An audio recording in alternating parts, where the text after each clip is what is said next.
Hello, and welcome again to another episode of This Song Sucks. I'm Josh Kavanaugh, and today I am joined, as always, by Hayden, the Sultan of Swing Crawford. How's it going, buddy? It's going pretty good. You're getting kind of lazy with the name game. Well, you were just playing it earlier. I had to come up with something last minute. And today's episode is going to be a little different. It's just me and Hayden. We're calling this a bonus episode. I miss Adam. You miss Adam already? Yeah, just dealing with my sorry ass. But, we spend most of our time on this podcast, obviously dunking on shitty pop music. So we wanted to dispel the idea that we just hate pop music in general, which is not the case. Yeah, we like cupcakes. We like nice things. We like kitties. We like puppies. Yeah, we're not complete miserable bastards, despite what some of you listening may know to the contrary.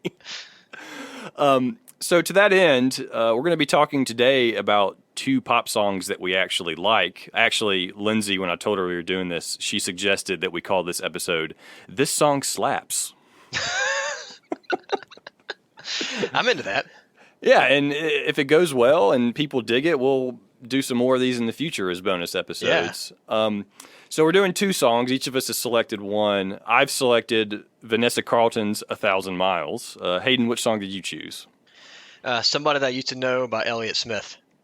Gotye. Yeah, okay. Sorry. Because there's two different songs. It is the Gotye song. Can we talk about Elliott Smith instead? Now that I said that? Maybe on a future episode, but all my notes are on this Gotye song, so we might want to stick with that. If you say so.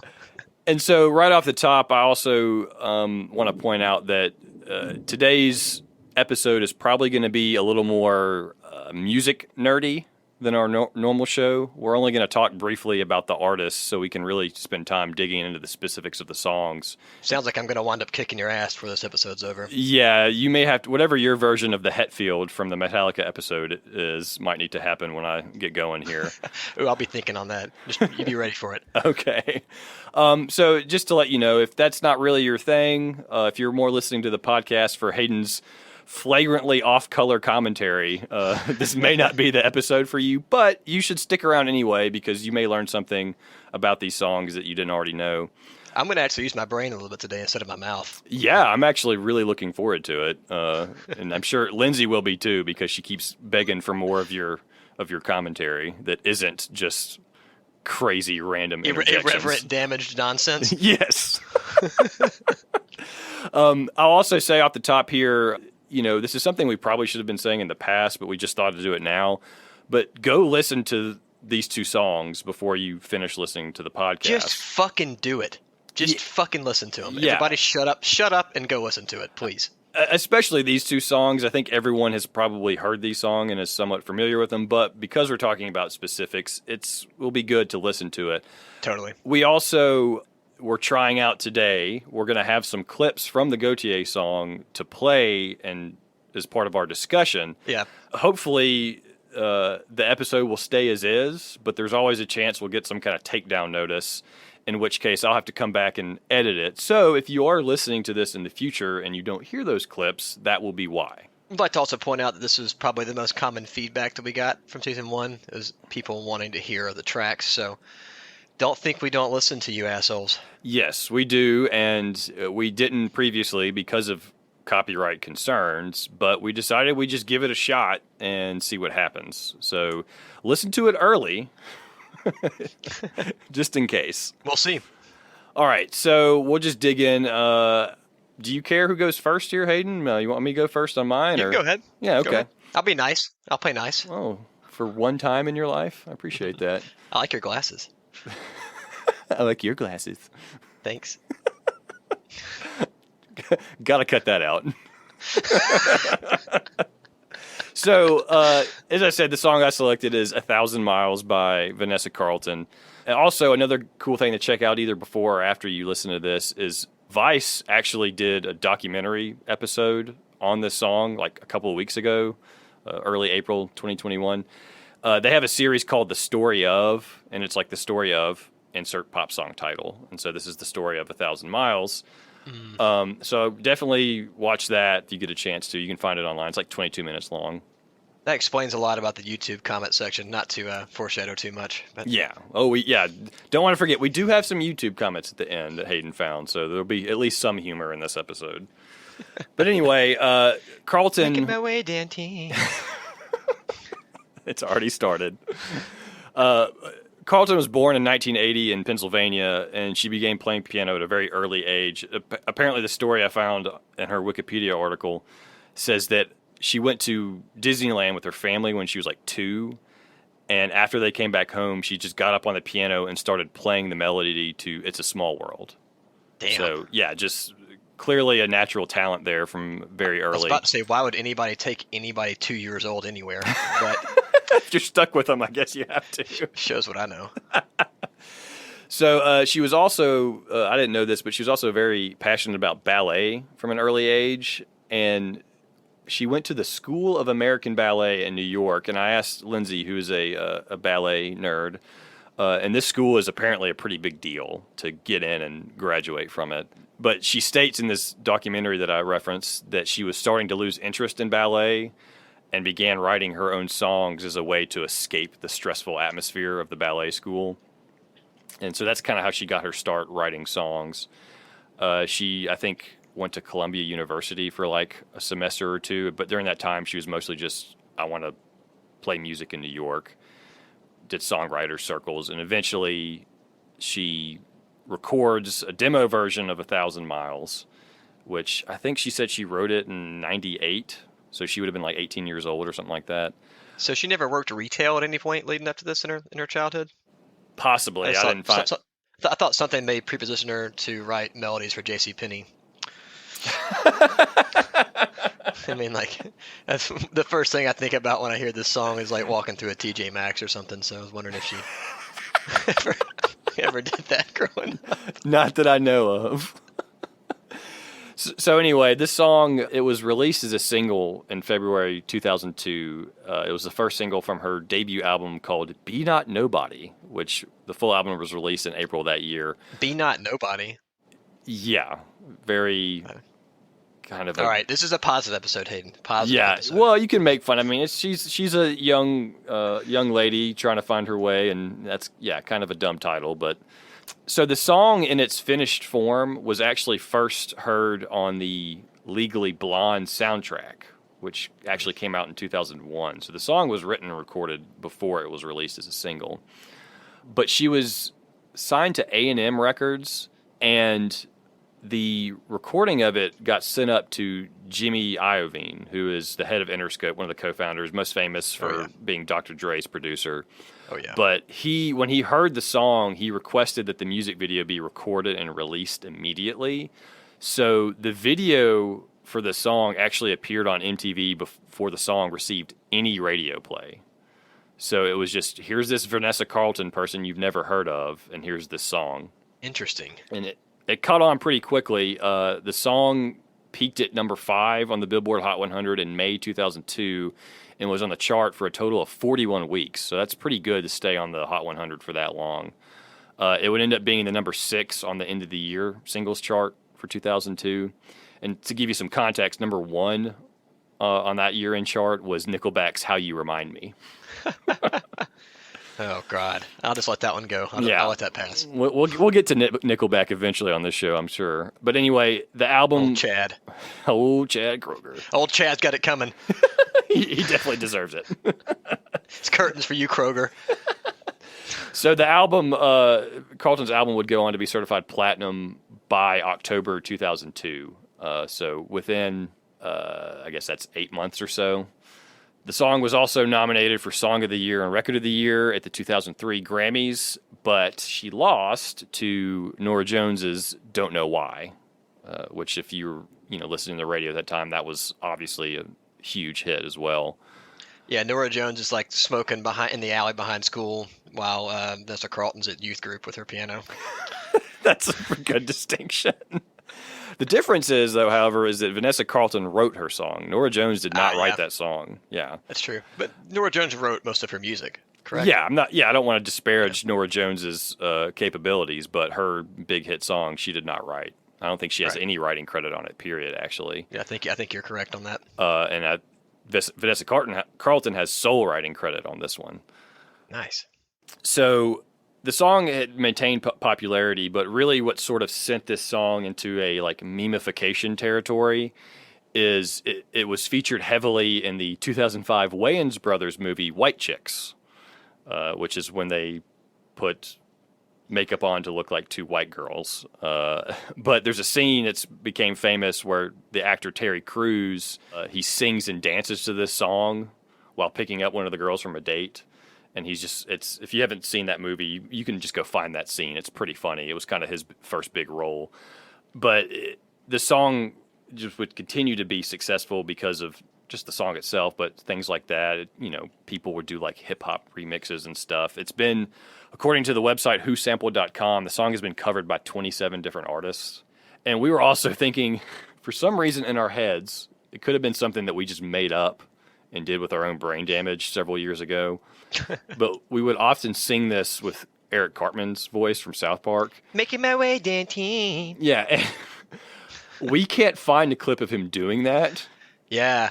So did he do that? Yeah. So if anyone's listening to that and has a recollection of that, please contact us and let us know, because we may have just made it up in our head. When Josh and I were talking about this episode before we recorded, he brought this up, and I was like, "Nah, of course he did, you idiot." Eric Clapton. God damn it, Eric Clapton. Man, we have got to schedule that episode for my brain's sake. Anyway, I was just convinced that Eric Cartman sang it, and I started Googling it. I was like, man, did I totally make this up? Am I going nuts? So if anybody has information to the contrary, I'm looking at you, Cole Smith. Please let us know that we're not crazy.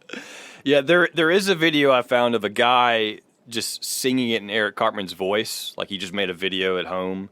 And I'm pretty sure that so it's just us. Yeah, I'm pretty sure that video came out after the fact that we had done that. We were probably singing this to each other like that, 10, 15 years ago. So someone please help us and make sure that we either are or aren't crazy. Or just put us down like a sick dog. Yeah, there you go. So onto the song itself, the sort of things I like about 1,000 Miles.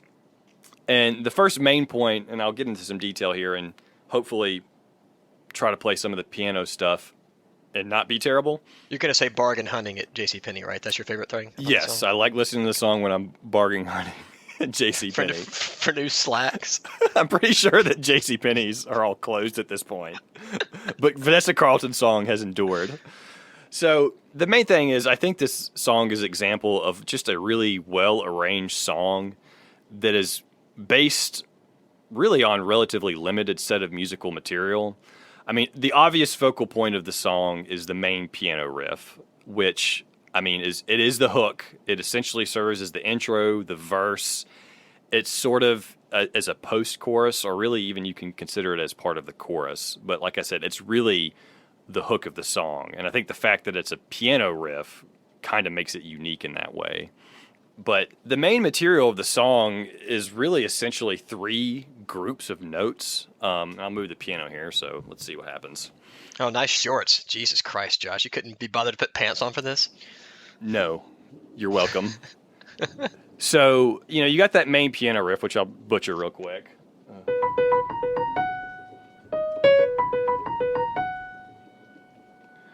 And really that can kind of be simplified down into 4 notes. Like a fluttering of leaves in the fall breeze. And so that's sort of the simplified melody. And in her left hand, she's playing this group of notes.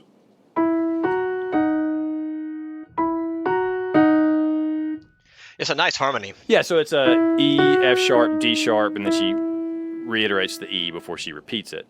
And that little grouping of notes, the E, F sharp, D sharp, happens throughout the song.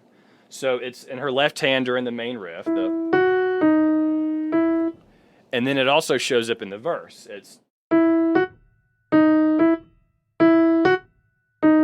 That's what she's playing. Yeah. It's just a slightly different rhythm. It's interesting because that third note in the triplet that the left hand is doing falls in between notes. Like it doesn't fall on a whole note. Da, na, na. Yeah, and then the bass follows that as well, rather than a root note. It's really for a pop song, that's a pretty interesting rhythmic structure. Yeah, it's got a nice syncopation to it for sure. But that left hand there, it occurs in the verse. It also occurs in the pre-chorus. The "I need you." Which just sounds like Eric Cartman's voice. A little bit, but I want some chicken, ma'am. Again, it's the same.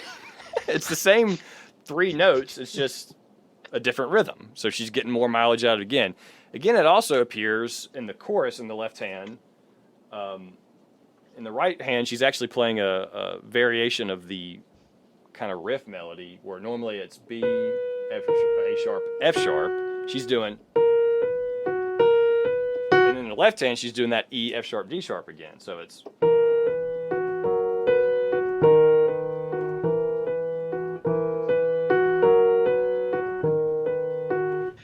Was this before or after Coldplay's Clocks? The other, speaking of like famous piano triplet riffs. Clocks would have been, I think, around 2004 or 5. So that was before this. Yes, this is before that. So yeah, again, so she's getting again out of that left hand little melody more mileage out of it. She also has this third grouping of notes, which first occurs on the little da da da da da da da. It's what her right hand's doing.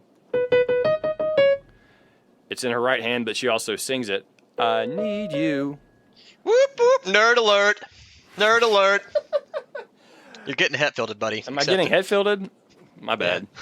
But anyway, the whole point of that is that there's really not a whole lot going on, like complex harmony or melody or something. It's just very efficient, good use of a couple little motifs is what you would technically call that. So, I mean, go listen to these things, and you can really hear how she gets that mileage out of it. It's interesting. The string work is interesting too. Behind, I mean, it's a little over the top and cheesy, but there's some interesting lines that are written behind it. Yeah, and a lot of those lines are using those groupings of notes, that material that I just talked about and horribly played on the piano. Also with the electric guitar, it's double. Oh boy, don't get me started on the electric guitar. Positively or negatively? Oh, I hate it. I mean, one of the things I like about the song the most until that guitar surfaces is the lack of guitar, because it doesn't need it at all. And when that whack-ass line 6 guitar tone comes in, I mean, it makes me want to claw my eyeballs out. I don't know why they added a guitar to that song. Yeah. It doesn't need it. I mean, it is a little dated. It probably could have. It sounds real lame. Yeah, it probably could have done a little bit better. Well, I'll tell you what, if you go listen to the original demo version of it, you'll hate the guitar on that even more. But I'll talk about that here in a second. The next kind of point I want to make is that it's a pop song that features the piano heavily in what I would consider like a bright or happy context, which is, somewhat rare in pop music. I mean, the piano is usually associated with ballads, like slower music. I mean, when I think about famous piano songs, both recent and older, adjectives like sad, dark, or sultry, or even nostalgic, are kind of what I think of. Like here's just like Piano Man or November Rain.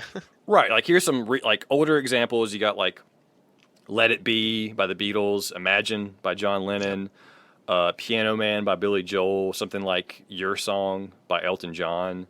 These are sort of either ballady or not necessarily what you would call happy, cheerful songs. And then more recent songs that are popular, something like Fallen by Alicia Keys.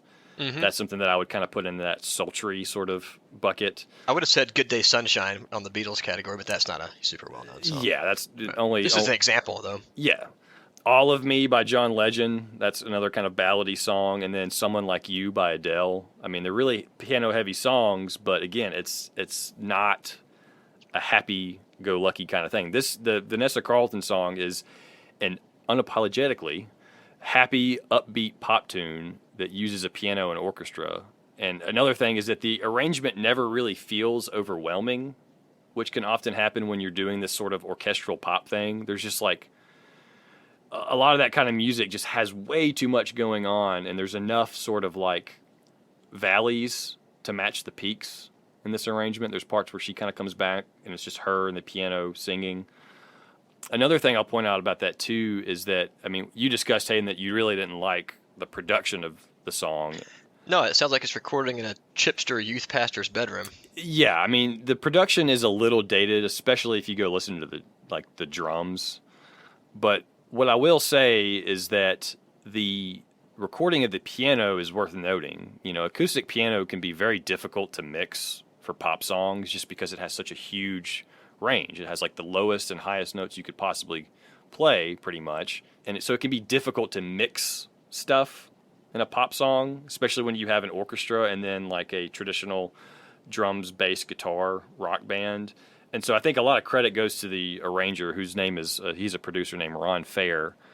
But he clearly really knows how to record the piano and how it should sit in a mix. And I think this song is a great example of that. I'm glad you brought up the drums. I actually have a lot to say about the drums. I listened to the track again right before we recorded, and while I don't like the way they sound, the actual performance given is really interesting. There's a lot of syncopation and a lot of feel behind the simple beat that's going on there. So maybe kind of, it reminded me of like almost like a Carter Beauford or Bernard Purdie kind of feel behind a pretty straight-laced pop song. Yeah, I don't remember the names of all the guys, but when I looked up who was playing on this track, it's all like old hand studio musician like pros. So they really know looked it up, yeah. So I was wondering after listening to it, I was like, when you hear a groove that's like that soulful and syncopated, you know it can't be the work of a white guy. And lo and behold, it's not.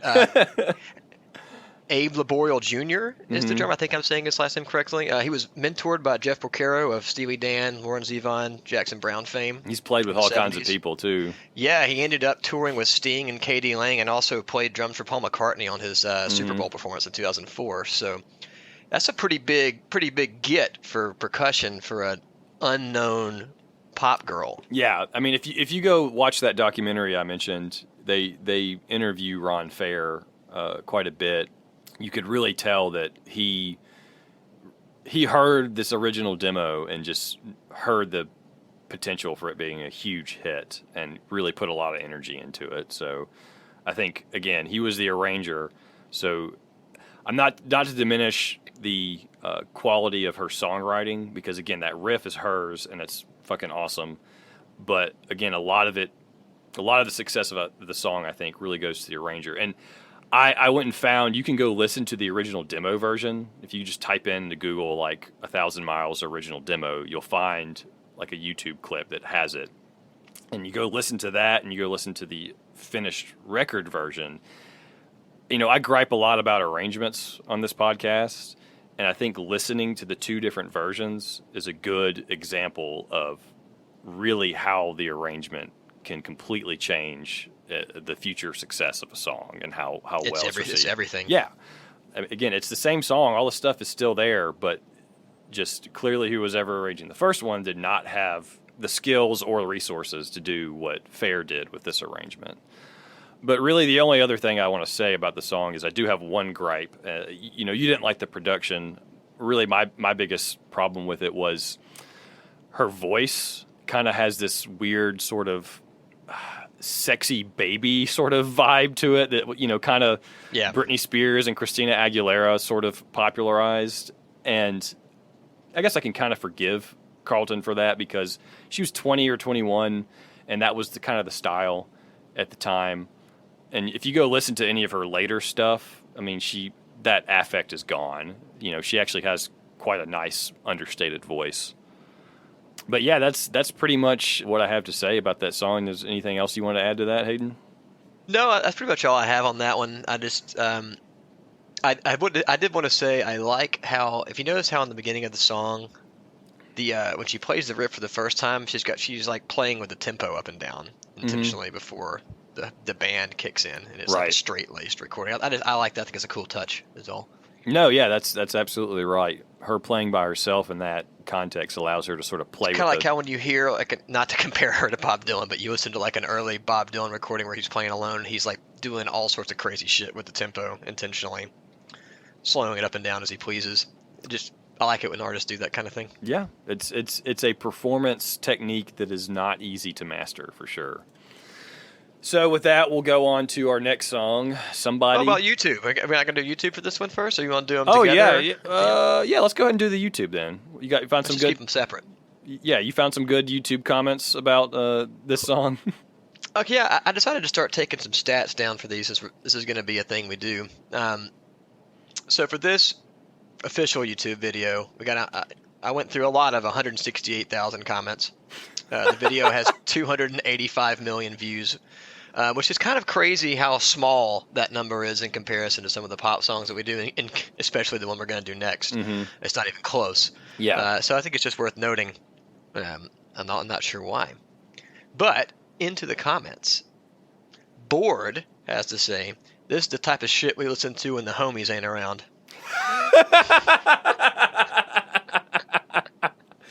Anyway, moving on. I don't really know what's going on with this one.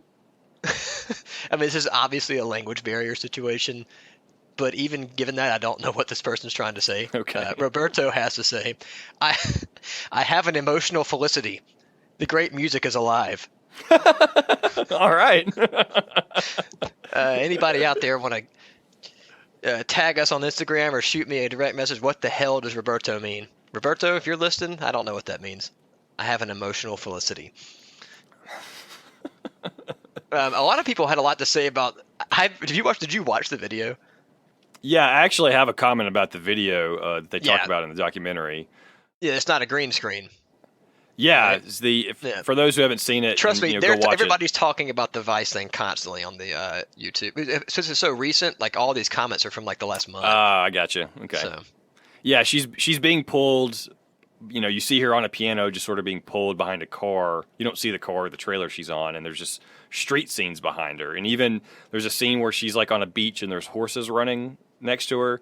Apparently, all of that was just done. I mean, really, that's something. Reason I want to bring it up is props to her for basically just being a single like precarious seatbelt strap on her piano bench, being hauled on a flatbed truck through downtown Los Angeles, and then like exactly on the road with bikers behind her and stuff. It's pretty cool.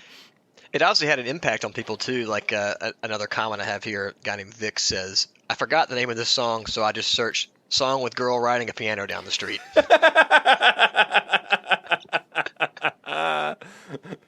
That works. A follow-up comment to that was also, "Everyone's a gangster until Vanessa starts driving that piano." Yeah, there's quite a lot of videos online you can find of someone like programmed it to where you could drive a piano around in GTA 5. So there's just videos of people playing the game, driving the piano, of course, like running over people and shooting them while the Vanessa Carlton song plays. Would the Tom Waits version of this game just be a piano in the corner with a bottle of booze beside it? Like a bunch of empty cigarettes, or a bunch of cigarettes in an ashtray. Sounds about right. Okay, and so to close on this, one comment really kind of irritated me. It was part of a thread of people discussing why the song has so few views in comparison to other major pop hits. And this guy named Martin has to say, "I think it has more plays than Spotify. I don't know." And this is from a month ago, okay? Fuck you, Martin. Look, open up Spotify and just look. In the same amount of time it takes you to type that fucking sentence. You are what's wrong with the world, Martin. It's you. Listen. God. Oh, man. It sums up everything that's wrong with the world. Could not be bothered to go look up that stat real quick. Yeah, just like, I don't know. What do you mean you don't know? Just open the app on your phone and look. And to close, Sue has to say, "That piano saw more of the world than I ever did. How sad." Poor Sue. Poor Sue in Silicaga. That's too... All right, let's move on to the next song. Somebody That I Used to Know by Gotye. So his real name is Wouter de Backer. Wait, what? Yes. His real name is what? Wouter, Wouter. He was born in Belgium, so this is like the Belgian version. What's the last name again? I'm sorry, what's the last name again? D-E, day, and then Backer, just like spelled like Backer. I thought you were saying tobacco, like it's No. like a dumb. It's just the brain damage. No, Walter Tobacco is Tom Waits' backup band. Yeah, so he was born in Belgium in 1980, but his family moved to Australia, and that's where he was raised. So Wouter is actually the Belgian version of Walter, and the name Gotye was a nickname given to him by his mother, which is based on the French equivalent, which looks like Gauthier, but it's probably actually pronounced closer to Gotye. So that's where his stage name comes from. He's released 3 albums independently, beginning around like 2001. And the song, Somebody That I Used to Know, is from his 3rd album called Making Mirrors, which was released in 2011. So him being from Australia, that's where the song was first released in July of 2011. It debuted at number 27 on the ARIA singles chart, which is the main sales chart for Australia. ARIA is just like Australian Recording Industry Association or something like that. But throughout the rest of 2011, the song was released and hit the top of the charts in Belgium, the Netherlands, New Zealand, UK, and Ireland. So it had this sort of steady gaining in popularity internationally in the second half of 2011 before it was released in the US in early 2012. It actually debuted on the US Hot 100 at 91, and after 15 weeks, it rose to number 1. And it was boosted mainly by performances of the song on TV shows, including Glee, American Idol, and he and the female vocalist Kimra performed it on SNL. It stayed on number 1 for 8 consecutive weeks, and overall it stayed on the Hot 100 for 59 weeks, which at the time was and this may still be the case, but it was the 10th longest run in the history of the chart. Wow. So the song itself, it reached number 1 on more than 23 national charts, top 10 in 30 countries. And by the end of 2012, it had sold 11.8 million copies, which makes it one of the best-selling digital singles of all time. I went and looked it up. It's currently sitting at number 33 of digital sales all time. That's impressive. Yeah, I mean, it was a very popular song. I mean, I remember the song being out and listening to it around that time when it came out, but I guess I never really understood how huge it was. And just to add to that, the song won both the Record of the Year and Best Pop Duo Group Performance at the 2013 Grammys.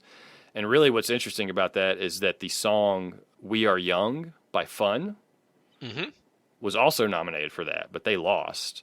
However, the Fun song won Song of the Year, but Gotye wasn't even nominated for that one. Interesting. And so that We Are Young song was, I do recall that being just fucking everywhere and being huge. So the fact that it was huge. The Grammys picked this song over that was, I think, pretty impressive. And here's a little bit of an aside. As I usually do for all the songs that we talk about, I go look at the list of songwriters on the ASCAP and BMI database. And I was very surprised to find that not only did it include Walter de Backer. Walty Tobacco. Like I need like a piece of straw in my mouth. And some overalls with only one side clipped. Well, you boys know Walty Tobacco? But the second co-writer is Louise Bonfa. And Bonefart? Bonfa. Oh. He is a Brazilian composer and guitarist. So I know Luiz Bonfa because he has written one of the most played bossa nova standards. The song, the Gotye song, samples the guitar from Bonfa's song called Seville. Oh, really? Yeah, I mean, Bonfa is primarily known for, he wrote the music for a 1959 Brazilian film called Black Orpheus. And one of his songs titled Manha de Carnaval is like the first bossa nova song that was popular in the U.S. So this guy is basically responsible for the huge wave of bossa nova popularity in the U.S. in the 60s. Was he in the Mighty Mighty Boss Tones? He was not in the Mighty Mighty Boss Tones. Different kind of boss there, buddy. Oh. But this it's just the impression that I got. So. Yeah, I mean, just to give you perspective for the people who aren't jazz nerds like me, the song Mano de Carnaval is listed by the Guinness Book of World Records as one of the top 10 standards played worldwide. Okay.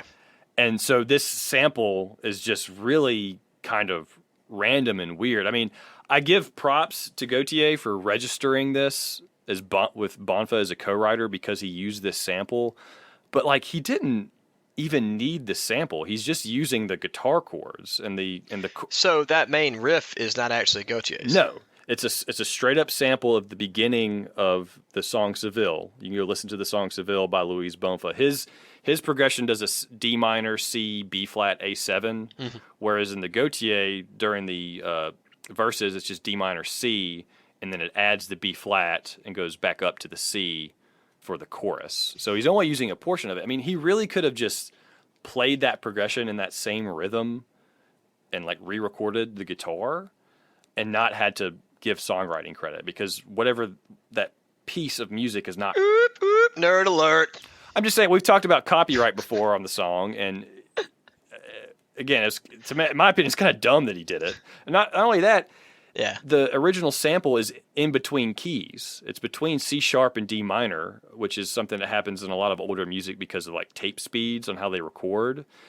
But rather than tune up the sample, he tuned down all the other instruments to match the sample. So the finished recording of Somebody I Used to Know is halfway between C sharp minor and D minor. That's interesting. Everything is tuned to the sample. Okay. Yeah, I mean, really, the way it's probably not enough to make a difference, but when you tune like a sample digitally, you can lose some fidelity. So maybe he just did that because he wanted the sample in its purest form. Okay. So why don't you kick it off here, and let's talk about the specifics of this song. Is this maybe the strangest, in terms of contemporary pop hits, is this maybe the strangest one?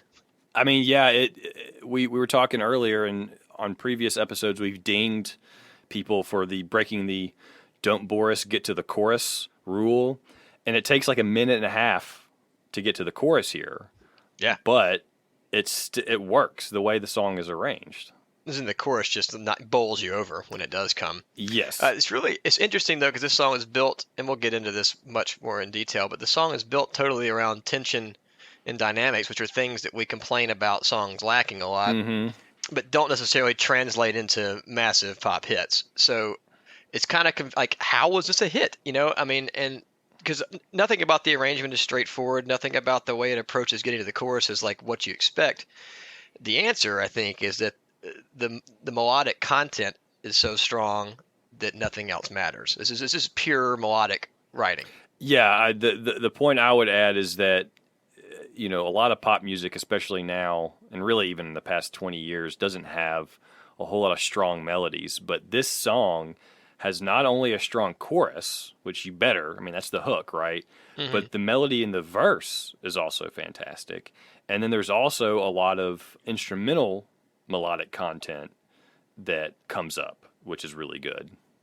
Agreed. And also, I mean, lyrically, it's not, you know, rocket science, but I will say that just the general idea of this song is more intelligently melancholy than your average song of this nature. Yes, and I would also say the fact that he included the second, or I guess the third verse from the female woman's perspective, his partner's perspective, is actually quite unique, because otherwise it's just a lame dude complaining about getting dumped.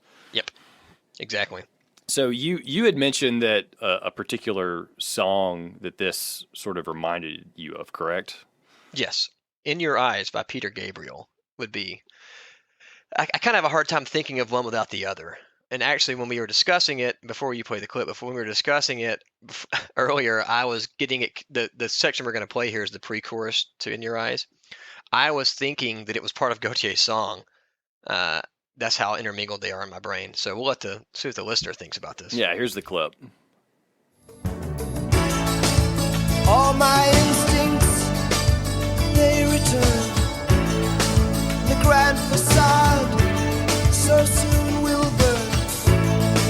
Without a noise, without my pride, I reach out from the inside. Yeah, so you specifically mentioned without a noise, that portion where he goes high. Without my pride. Yeah. I mean, I didn't think about this originally, but when you mentioned that and we listened to it, like, yes, the obviously the kind of vocal leap there is similar to the way that the Gotye song goes in the chorus. But yeah, there's a lot of comparisons between Gotye's voice and like Sting. And I think Peter Gabriel also kind of falls in that category as well. I would agree. I would also say that the structure of In Your Eyes is very similar to the Gotye song. It's just a 1/7 back and forth, and you've got the broken percussion and a lot of layered synths and sounds and melodies going on. The vibe is similar enough. Yeah, I mean, I don't think... These are obviously separate works, but I just think that this was definitely an influence on Gotye, for sure. Yes, I can definitely see that. So you want to just kind of go through chronologically with these clips we've selected here? Let's do it.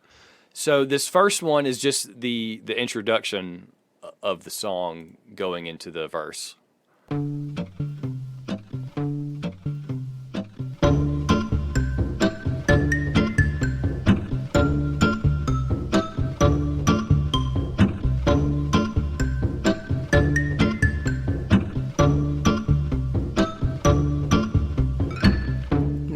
So that's that instrumental melodic content that we kind of mentioned before, and you heard, of course, the guitar sample clearly by itself there.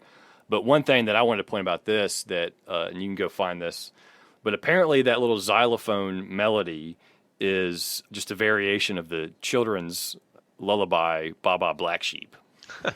Interesting. Which is also, in its simplest form, is also the same as Twinkle Twinkle Little Star. Yeah. So it's kind of interesting that you have this cutesy little, basically nursery rhyme end up in this smash pop hit. That's all due to the arrangement, as we're about to dig into. And we'll skip ahead to the next clip, which is the interlude between the first and second verse, which also has a little bit of instrumental melody here. I still remember.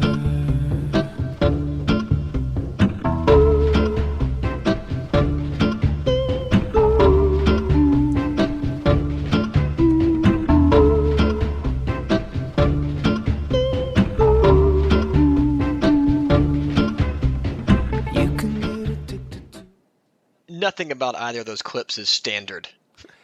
Yeah, I mean, you really wanted to single out that guitar part, correct? Yes, it's like a singing saw vibrato guitar. It reminds me of like a Flatlander song with the the musical saw floating over the background. It's like really eerie and interesting, and definitely a tough sell for a major pop tone. Yeah, and that melodic content also comes back up underneath the second verse, I believe, or sorry, the third verse when Kimbra is singing her part. And that is another thing I wanted to point out, and this next clip kind of speaks to this, is that you have all this instrumental stuff that shows up in the arrangement by itself, but then it also returns both underneath the vocals and on top of each other, which is a really cool arranging technique where you have this material you've already used, but it sounds fresh and different depending upon the context. So let's listen to, this is the end of like the first chorus, or I guess you could kind of call it a post-chorus. Used to know. Now you're just somebody that I used to know. Now you're just somebody that I used to know. You've got both the melodies that were previously introduced intertwined under it there, panned on either side of the recording. Yeah, it's exactly what we wanted to point out there, which again, as I'll say, is a really, it's not, as the guy from the Kenny Chesney episode said, it's not rocket surgery. It's just clever use of strong melodic material in different contexts to give. This is a glass of cold, heavy cream with a shot of vanilla in it. It's not that bad. So what did we have next? You don't like milkshakes? What's the problem with milkshakes? I like a good milkshake, but I would not consider this arrangement a. Careful, I'm getting really close to burger territory. Let's move on. Yeah. So next we want to point out the third verse with the female vocalist Kimbra, and as we kind of mentioned earlier, just lyrically, it's a good sort of juxtaposition with the earlier verses by the male vocalist. Just to give a different perspective, which is an interesting sort of twist. But also, I mean, the first half of it, her melody is similar to his from the verse, but has a little bit of variation. But then the second half of it is really kind of a bridge where we're held on this one chord and she has a different melody. Before we play it, I want to point out to the listeners also that if you want to call it a bridge, or like I would call it a single instance pre-chorus, the amount of tension that it manages to build, because you've already gotten the first chorus once and you know how explosive it is, so the fact that it happens right before the climax of the song again really, really serves to build a lot of dramatic tension. And then, we'll get to what happens after that. But Right. I think it's worth mentioning. I believe you refer to it as the orgasmic chorus. Yeah, I do. All right, so we'll start this partway through Kimbra's verse here. But in me believing it was always something that I'd done. But I don't wanna live that way. Reading into every word you say. You said that you could let it go, and I wouldn't catch you hung up on somebody that you used to know. Yeah, that is so good. Yeah, so there's a couple of things to point out about that. The first being, in the first portion of her verse, she has that little mellotron flute sound underneath her. And we didn't notice this until we listened to it right before recording, but it's actually, that comes in at the end of the first chorus very subtly. So it's not just coming out of nowhere, and which again is a sort of arranging technique that you shouldn't just have something just to have it. And so it's introduced very subtly previously, and then it's kind of more featured underneath her vocals in that first half of that verse. Absolutely. I would also say that the whole, like, during that pre-chorus or bridge, whatever you want to call it right there, the single note tension build, the way that she approaches the vocals there is probably the closest you get to a regular pop construct. Like, just if you heard just that clip, it could be part of a regular pop song on the radio. For sure. Which makes it all the more interesting that it's added in there and that it works within the flow of the song without distracting at all. Absolutely. And another thing to point out there on that second half, where you want to call it a bridge or a pre-chorus, is that little weird guitar thing that was in that interlude comes back. Right. So again, we have that thing that was introduced by itself as an instrumental melody, now is just sort of a counter melody underneath her vocal melody. So again, it's just another good example of arrangement tricks, I guess you could say. Yeah, agreed. And so the last little clip here we have is sort of coming out of the second chorus, going into the outro, I guess. Right, and I'd like to say before you play it too that how remarkable it is to already have a chorus. In the first chorus is already one that bowls you over with the melody. Mm-hmm. And so just that alone, knowing that alone is coming, is enough to be excited and feel the tension that's building in the section previous. But what they actually do with the second chorus, somehow to even elevate it several steps up from where it was, is something that is hardly ever even attempted, let alone pulled off in pop music like this. Right, and I think the thing to point out that it's really the thing that does it are the sort of ooh and ah harmonies that come in behind it. Yes. And you'll hear the last little bit of that here in our clip. But what I'll say, just to give the listener something to listen for, is what's really interesting is that it's kind of done in this pair where the first ooh-ah harmony is mostly the male vocal, and it's very in-your-face, a lot more voices. I think maybe 4 or 5 layers of notes. And then the second time around, it's just the female vocal, so it's a little like more understated. And then they don't even do it the last time going into the outro, which I think is another good arranging choice. So let's listen to that.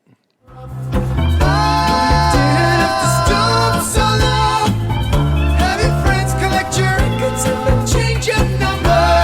Listen, I don't need that though. Now you're just somebody that I used to know. Somebody I used to know. Somebody that I used to know. Somebody. And that last little harmony there on the I used to know, it's interesting. It goes on, and there's a little more harmony, and it sort of like dies out in a good way. But that I used to know part, that huge thick harmony that puts here, he just does it the one time. Yep. It's harmonized in other places, but it's not that thick, that doubled, that many notes in it. And I think that is a really interesting choice. And really, it's kind of true for the arrangement overall. I mean, if you think about, this song was done independently. Like, he released all his records. If it had been like a music industry record label production sort of thing, you would have gotten to the chorus much faster, and you would have done it 3 times at least. Agreed. Man, the background vocals in that chorus make my hair stand up. Even every time I listen to it, it does every single time. And I hate to make this comparison, but to do another callback to a previous episode, when she's doing the Oz, I can't help but think about the best work of John Frusciante. Okay. He does a lot of heavily layered work like that is very dramatic. In particular on Californication, the record that we were talking about. So, I mean, I do think it's a similarity. Yeah, and I think the difference being is that you have, like I mentioned, that juxtaposition of her bit of that harmony versus his bit of that harmony, and it's sort of a reflection of the male versus then the female verse sort of play between each other, I guess, is for lack of a better term. Wink. And so really the only other thing I want to mention about it, and I'll let you wrap up what you want to say, and you could probably add to this, is the use of percussion in the song.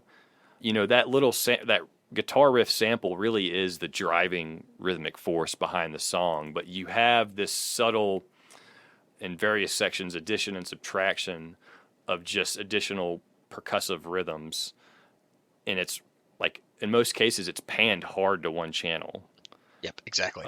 But aside from that, how it's panned, if you listen to this song again after hearing us talk about it, really listen to that percussion and how it's just slight variations from one section to the next, or just not playing when it goes back to a verse or something. It's a very effective use of you could have really, for lack of a better term, shit all over this song with too much percussion. Mm-hmm. And I think what he does here with that is really good. Well, I think the reason for that too, and this speaks to some of your points you just made, like how they're able to get away with keeping the song in the arrangement that it is because he played everything. Right. This is essentially a one-man band on this recording, much like our companion Elliott Smith with the song of the same title. Mm-hmm. Everything but the bass he's credited with playing on the record, which is interesting because the bass is nothing to it. But yeah. So that would indicate that all of the interesting melodic counterparts from the xylophone and the mellotron and the tremolo guitar we talked about were his. Mm-hmm. Yeah, I mean, again, we could nerd out all day about just all the little details, and I think we've gone through quite a bit.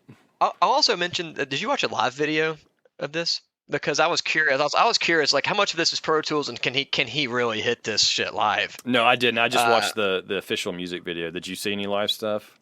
Yeah, I watched a couple live performances, like in-studio performances of them together doing the song. And he struggles a little bit without the layering, but, like, he can hit the notes, like, for sure. Yeah, I mean, I think that's another thing we didn't really talk about, but his doubles are flawless on the recording. Not just the arrangement or the melodic content itself, but it really is the performance by the two vocalists is also something I think that's really special as well. Totally. So, did you have anything else to say about the song, or do you just want to cut some YouTube comments on this? I think that's all I got to say about it. I mean, I've since this song came out, I've been obsessed with it, and I never get tired of hearing it. It's really every time I've heard it, I've been excited to hear it. So I'm glad we got to talk about it, and I got to be positive about something. I would not turn it off if it came on, for sure. Now to ruin all that positive momentum with my YouTube section this year. So the official video for this song has 1.6 billion views, as opposed to 228 million for Vanessa Carlton, and 710,000 comments. So obviously I did not get through all those. But the major theme of all the ones I did read, it was kind of the typical "I miss my ex" drivel, that you'd expect out of people. I don't know why people type that kind of stuff on the internet, but they do. Yeah, we don't care, strangers, internet strangers. We don't care about you. Yeah, shut up and let me read something like the next comment here from Suma Pluma, who says out of nowhere, I can't say it.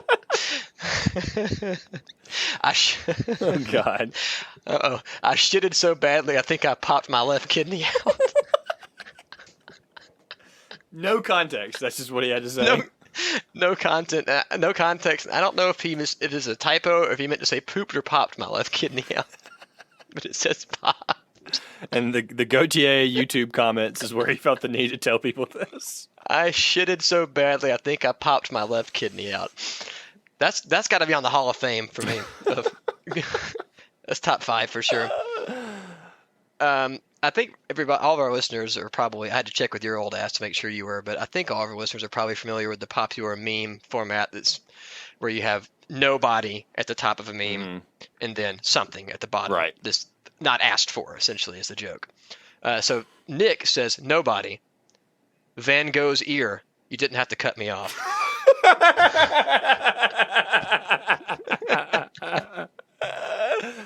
Oh, that's clever. It's pretty good. There's another pretty good. There's a lot of meme ones on here, I guess, because of the age group of people who were like actually commenting on this. But are you familiar with the SpongeBob meme that was so famous last year, where it just showed him saying, "All right, I'm going to head out," in the chair, right, and stands up? Yeah. Okay. So there's a lot of those on this comment thread too. So here's one in that format. AG says, "Gotye makes a big hit. Also Gotye. All right, boys, I'm going to head out." Because something we didn't talk about is interesting is he did just kind of erupt into this like phenomenon and totally vanish.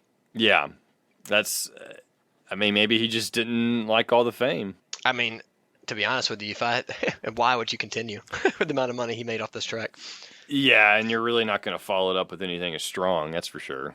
I mean, maybe, but it would be tough to top yourself there. Mateus has to say, the people who dislike this song should go get a COVID test because they have no taste. Oh, man, that is a very topical one. That is a very topical COVID burn. I couldn't help but include that, and that's what I'll close with. Oh, all right. I mean, you can't get better than shitting out your kidney. Well, we have a high bar to top now for your next YouTube comment segment, buddy. Yeah.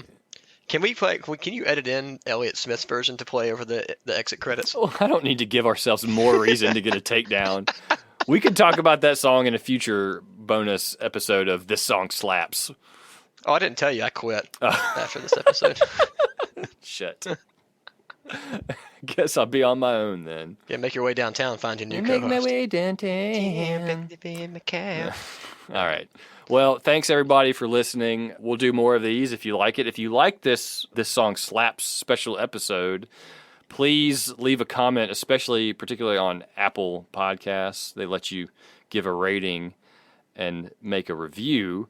And we've had a couple so far, and they've been mostly good, but please give us something funny and mean, too. We'd love that as well. Yeah, just talk about how much I suck at this or something. Come on. Yeah, and how much of a nerd I am, and how much everybody likes Blaine and Adam way more than us. Yeah, exactly.